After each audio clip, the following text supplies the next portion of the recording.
I continue this month-long podcast series on the dismissive-avoidant wife. Today I want to talk about boundaries with a DA. What you're willing to live with and what you're not. Welcome back to the Secure Husband Podcast. Bruce Abbott, certified professional coach and founder of SecureHusband.com. I've talked about boundaries before in this podcast. Today I want to talk about it in a very specific context, marriage to a dismissive-avoidant wife. Boundaries with a dismissive partner are not the same as boundaries with a secure partner. And they're going to look very different from boundaries that you might have with an anxious partner.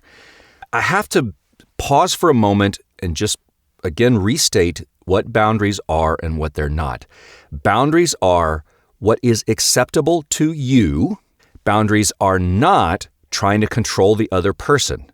They are not trying to give an ultimatum. They are not a threat. They are not trying to get your wife to change. Let's get that out of the way. This is about clarity. This is about getting honest with yourself. What am I okay with in this marriage to a dismissive-avoidant wife? What am I not okay with? And how is reality, I talk about radical acceptance, the situation, how is this comparing to what I want? Am I living in a sense of false hope? Now, some boundaries are very obvious. I just got off of a coaching call where one of my guys, he has a dismissive wife. They've been having some rough times, and she made the comment about, well, maybe she wanted to open the marriage and have sex with other partners. And I was so proud of my guy because he basically said, that's not okay with me. That's not what I want in a marriage. If that's what you want, then I think we need to divorce. Now, he held that boundary, and his wife basically changed her tune pretty quickly in that. But that's a very obvious holding a boundary. With dismissive partners, a lot of the boundaries are not so clear. They're very confusing. This is one of the reasons why men struggle so much with boundaries in dismissive marriages, because dismissive-avoidant behavior doesn't always respond predictably to boundaries, because with a DA partner, sometimes boundaries will lead to temporary improvement, yes, but sometimes it will lead to a shutdown. It leads to indifference. It leads to agreement on an issue, then nothing ever changes. And then sometimes they're just flat out ignored. And this will drive you crazy. You start doubting yourself, and you start doubting the legitimacy of what you want. And then you start questioning, was it too harsh? Do I need to give it more time? Did I just not say it right? Did I not communicate well? This is just how she is. You're overthinking things. So when it comes to boundaries with a dismissive, first of all, you got to understand the wounds, and you can listen to previous podcasts about this. You have two different partners in there, their inner space. You come together, whether it's a safe relationship space. It really depends on how these two wounds in each partner interact with each other. So if you do have an anxious, preoccupied husband and a dismissive-avoidant wife, you've got a lot of dysregulation going on in the nervous systems, her capacity, and you with your people-pleasing. Before we even talk about boundaries and what boundaries to set, you have to understand when to set the boundaries, and you have to regulate first, because you're not going to be able to evaluate your dismissive marriage accurately if your nervous system is activated. Because when you're anxious, everything feels urgent to you. Fear drives the bus. And so you're floundering back and forth between, I need to leave and I'll accept this. You're not going to be able to make very clear, grounded decisions when you're dysregulated. The first boundary that you have is really with yourself, that you're not going to make any major decisions while you're dysregulated. When you calm your nervous system, even temporarily, you get clarity. You can finally see things not from an overreactive mindset. Okay, so you have to get calm first. That boundary is something you set within yourself. That's a boundary you have on yourself. Now, when you're calm and you're grounded and you're not panicking, what do you see?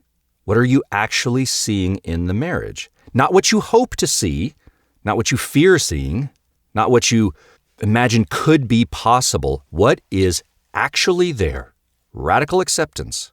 For a lot of the guys that I work with, the answer is she doesn't pursue me. If I don't pursue, there's no pursuing happening. She doesn't prioritize me at all. She avoids sex. She avoids repair. She's functional, but she's distant. She may not be mean or cruel, but she's not warm. She avoids those emotional conversations. See that for what it is. And you're not asking why is she like this, because it's her wound. It's the dismissive-avoidant. It's the inner childhood wound. But the question you ask yourself, is this acceptable to me long term? Now, not all the dismissive behaviors are unacceptable.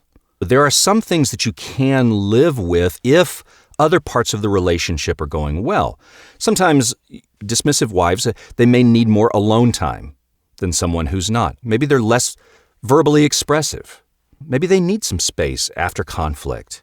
Maybe they can be vulnerable. They're just a little slower than what we would be. As the anxious preoccupied, we go to emotional state instantly. Some of those traits are things that we could live with if you're also seeing warmth, accountability, some willingness to grow, some effort. Then you might say, I can work with this. That's just discernment. But when you look at the whole picture and decide what is not acceptable, and you need to name these things, you need to put words to it. What are some things that are not acceptable, but I'm tolerating? These are the things that you see. No affection, no warmth, no repair, no effort, chronic emotional neglect, long-term sexual shutdown with no ownership, using the kids or career or busyness to avoid intimacy in the marriage, stonewalling, refusing to engage in self-growth or self-work, criticism without any accountability. Maybe it's zero curiosity about your inner world. If you're enduring emotional deprivation, then you have to get clear about it, because then the next step is what we're going to ask, and this is where setting the boundary comes up here in just a minute. Staying in a marriage that starves you, it's not a noble act, it's self-abandonment. Then you get clarity. Here's where the boundary comes in. Remember, boundaries are not about forcing your wife to change. They're about deciding what you will and will not live with. The boundary is not, wife, you need to start opening up. The boundary is, I cannot remain in a marriage with no emotional intimacy. See the difference? One of them, you're trying to control your wife. The other is you're clarifying your wants, your limits, what you will tolerate, especially when we're talking about effort. Dismissive-avoidant people don't just heal. They heal only if they choose the work. They have to put in the work. And one of the most important questions that you can ask in your marriage, radical acceptance, am I seeing any effort? Not empty promises, not brief moments of change, actual effort. So what does that look like?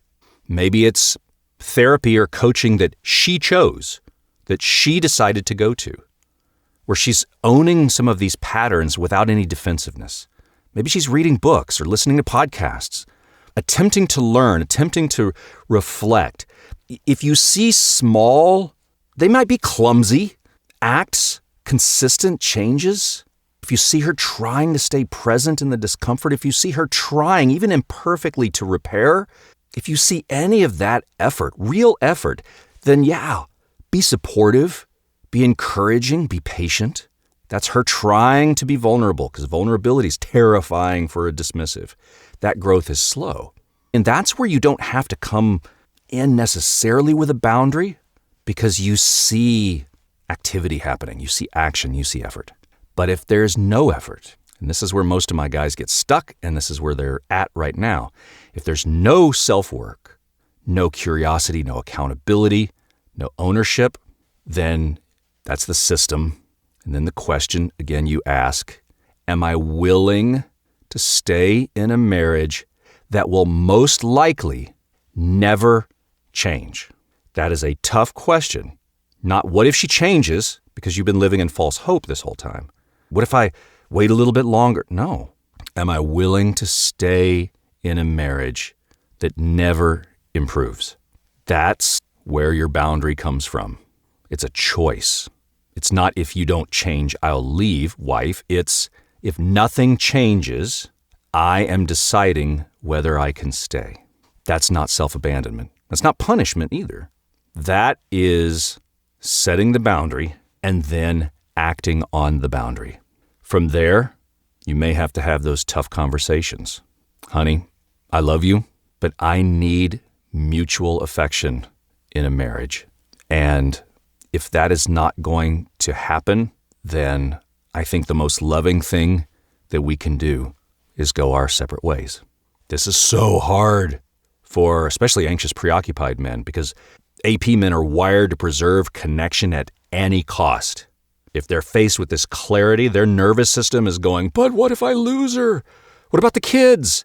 What if I regret doing this? What if I'm wrong? And those are real fears. I know for most guys that are in these situations, it's kids and finances. It's starting over. If you're 50 years old, do I really want to start over? Those are real fears. But you also have to look at truth. Now, I'm not saying you have to make any kind of decision right now. You don't go and just end your marriage right now unless you are at that point and you're just like, I have to do this today. But I just want to clarify in a dismissive relationship what a boundary can look like. It's where you stop lying to yourself and you can slow down, you can regulate, you observe, and you get clarity. And then from that clarity, you take action. In the Secure Husband process, we talk about awareness. And then from awareness, it's deciding to take action. We do that inner child work, soothing of our nervous system to regulate. We connect with divine guidance, something that's higher power, something bigger than us that shows us what inherent self-worth is, that shows us what unconditional love is. From there, you connect with that higher power to find out what is my next loving action based on this clarity, based on the boundary that I am setting. And then it's taking the action. And then if you're familiar with the steps of the Secure Husband process, then we evaluate after that, and the cycle starts back again. Just remember, boundaries are not what you're demanding of your wife, it's what you're demanding of yourself. I've heard it say that when we have resentment in a marriage, it's not resentment towards our spouse, it's resentment towards ourself for not holding the boundaries, for not setting them and holding them. So it's what you demand of yourself. I will not abandon myself to keep the peace. I will not be neglected in a marriage. I will not live in a state of false hope. I'm not going to live my life waiting for someone else to choose me. If your wife chooses to do the work, support her. If she doesn't, you hold that boundary and respect yourself enough to face that truth.